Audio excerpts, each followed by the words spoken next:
छांदोग्योपनिषद में प्रश्न किया गया, भगवान ने ऐसा इम्परफेक्ट संसार क्यों बनाया? भगवान ने जानबूझकर ऐसा संसार बनाया जिसमें कष्ट है, जिसमें परेशानी है। क्यों?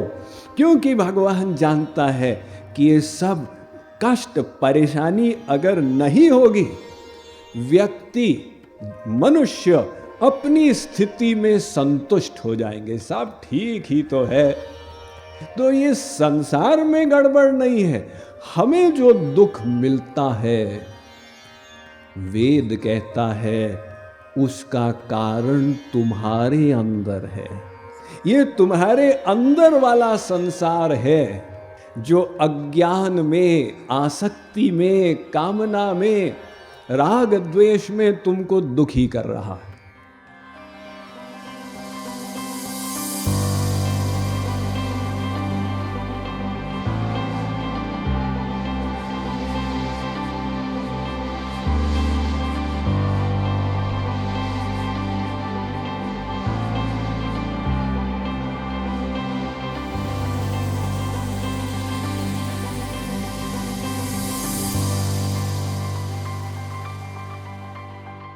एवमुक्त्वा ऋषिकेशम्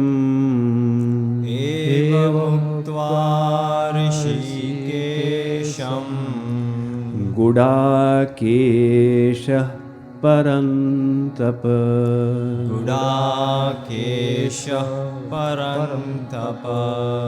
न योत्स्य इति गोविन्दम्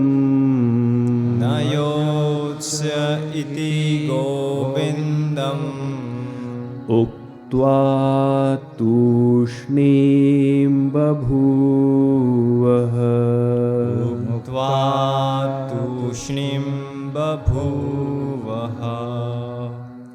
अब संजय कहते हैं कि ऐसा कहकर गुडाकेश अर्जुन अपने धनुष को छोड़कर चुप होकर वहां बैठ गया ऋषिकेश के सामने। तो संजय ये प्रसंग धृतराष्ट्र को सुना रहे हैं, तो वो अर्जुन और कृष्ण के लिए बिल्कुल सटीक शब्दों का उपयोग करते जाते हैं। कहीं धृतराष्ट्र को ऐसा न लगे कि अर्जुन तो हार गया है। तो संजय याद दिला रहे हैं अर्जुन गुडाकेश है।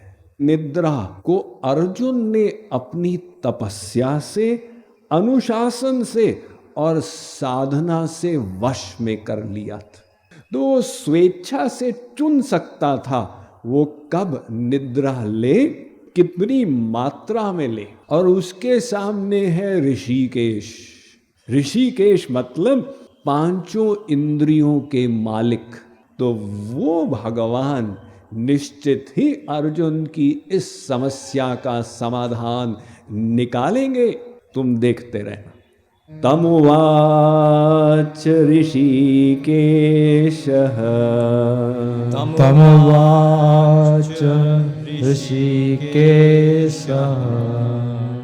प्रहसन्निव भारत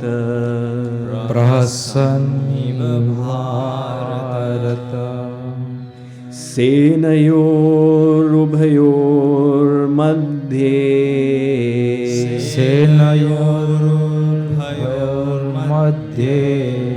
विषीदन्तमिदं वचः।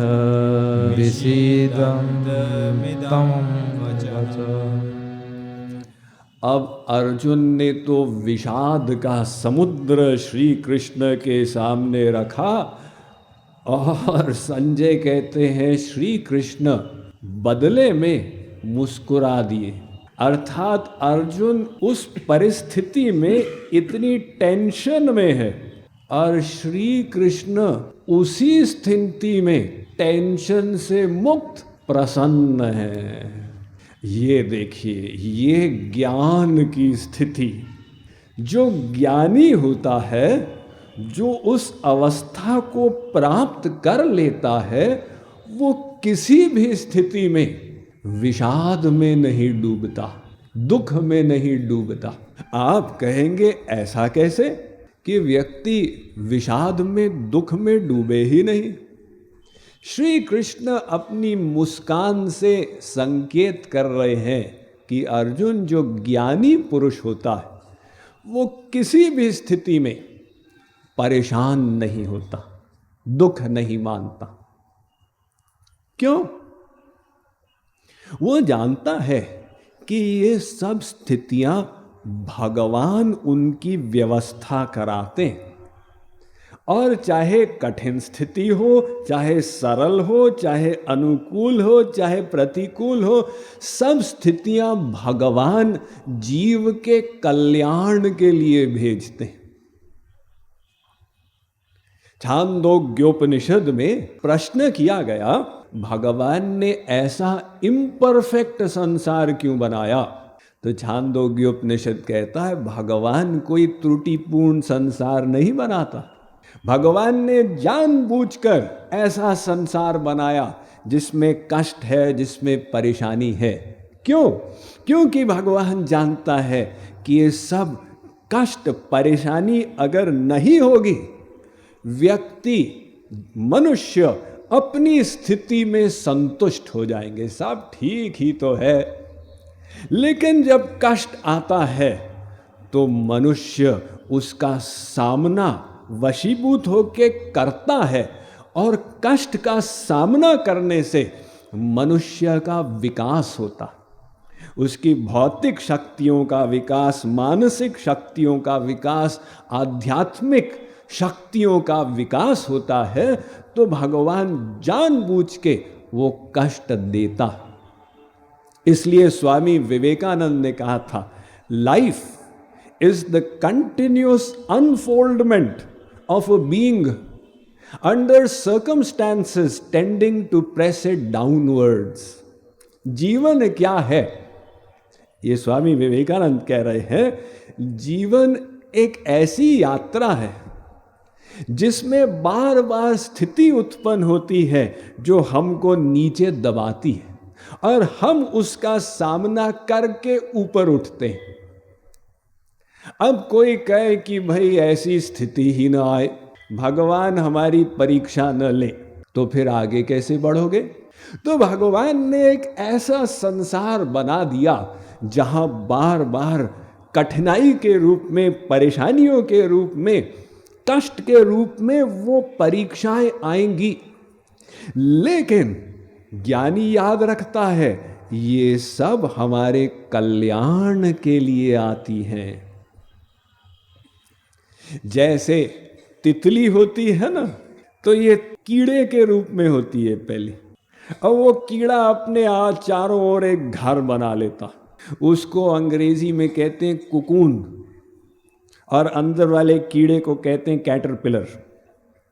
तो एक बार एक लड़का था, उसने अपने घर के बगीचे के पेड़ पौधे पर वो तितली के कीड़े का घर देखा, कुकून देखा। वो बड़ा प्रफुल्लित हुआ, अरे इसको तो मैं देखूंगा, तितली इससे जब निकलेगी मुझे बड़ा सुख मिलेगा। एक दिन उसने देखा इसमें थोड़ा सा छेद हो गया।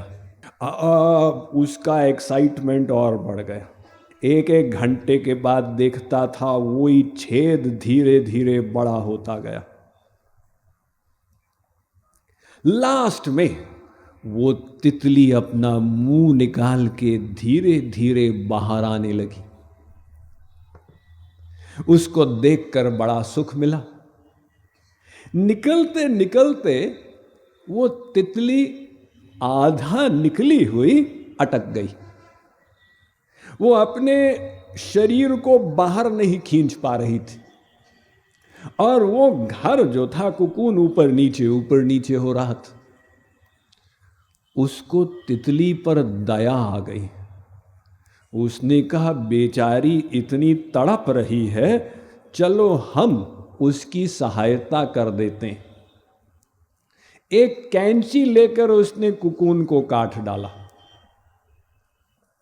अब वो कुकून जो था वो खुला तो तितली वहां से उड़ने के बजाय जमीन पर गिर गई। उसने देखा कि तितली के पंख मुरझाए हुए थे और उसका पेट फूला हुआ था। उसने कहा शायद कुछ देर के बाद पेट कम हो जाएगा और पंख फैल जाएंगे, लेकिन वो ये नहीं जानता था ऐसा अब कभी नहीं होगा। वो जो तितली परिश्रम करती बाहर निकलने में, उसी परिश्रम से उसके पेट के अंदर जो रक्त था वो दब कर पंख में चला जाता, लेकिन वो परिश्रम करने का अवसर तितली को नहीं मिला, इसलिए अब उसके पंख जीवन भर मुरझाए हुए ही रहने वाले थे। तो हम लोग भी परिस्थिति से निकलने के लिए कोई शॉर्टकट खोजते हैं। कठिन परिस्थिति से ये नहीं जानते कि वो कठिन परिस्थिति का सामना करने में ही हमारा भला था और उसका सामना करने से हमारे पंख भरते हैं, जिससे हम जीवन की उड़ान आराम से उड़ पाते हैं। तो ये जो कठिन स्थितियां आती हैं ये भी कल्याण के लिए ही आती हैं।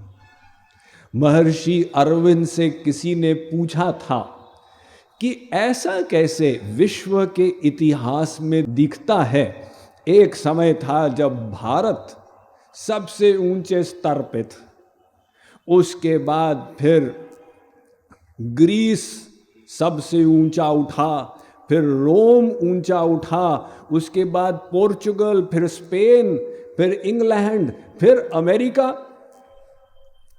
महर्षि अरविंद ने कहा भगवान की लीला अपरंपार है, ये सब भगवान कराते हैं, करा रहे हैं।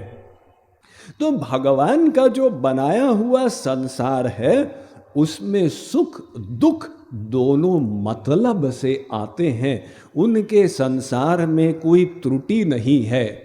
इसीलिए तो हमारा वेद कहता है ईशावास्यमिदग्वम सर्वम यत्किंच जगत्यान जगत, ये सारा संसार भगवान का ही स्वरूप है। पुरुष एवेदग्वम सर्वम यद्भूतम यच्च भाव्यम, भगवान सर्वत्र है। तो जो भगवान परिपूर्ण है उससे त्रुटिपूर्ण संसार कभी नहीं बनेगा। ये संसार भी भगवान के समान परफेक्ट है, हमारे कल्याण के लिए है। इसलिए चाइना का धर्म है टाओ धर्म और कन्फ्यूशियन धर्म। तो टाओ धर्म की एक उक्ति है कि बर्फ के टुकड़े जो स्नोफ्लेक्स होते हैं वो धीरे धीरे जमीन पर गिरते हैं, हर टुकड़ा सही जगह पर ही गिरता है। उनके कहने का मतलब ये है कि हमको भले लगे संसार में ये गड़बड़ है वो गड़बड़ है, लेकिन फैक्ट में संसार में कोई गड़बड़ नहीं है। क्या भगवान सर्वशक्तिमान नहीं है? क्या भगवान के पास शक्ति नहीं है कि वो संसार को ठीक कर सके? तो ये संसार में गड़बड़ नहीं है। हमें जो दुख मिलता है वेद कहता है उसका कारण तुम्हारे अंदर है।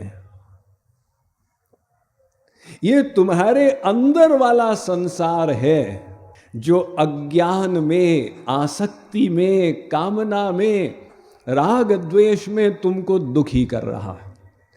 चित्त में वही संसारस तत्प्रयत्नेन शोधयेत्। मैत्री उपनिषद ने कहा चित्त में वही संसारस। तुम जो अपने दुखों के लिए बाहर के संसार को दोषी मान रहे हो, समझ जाओ वो दुख का कारण तुम्हारे अंदर वाला संसार है। वो अंदर वाला संसार जिसका ठीक हो गया, जो महापुरुष बन गया, अब सर्वा सुखमया दिशः, उसको सर्वत्र मंगल ही मंगल दिख रहा है, सर्वत्र आनंद का वो अनुभव कर रहा है। उसी स्थिति में अर्जुन दुख के सागर में शोकाकुल होकर परेशान है। उसी स्थिति में श्री कृष्ण मुस्कुरा रहे हैं, अर्जुन कोई टेंशन की बात ही नहीं है। तो इसके आगे अब श्री कृष्ण शिक्षा देना प्रारंभ करते हैं, यानी अगले श्लोक से उनकी शिक्षा प्रारंभ होगी।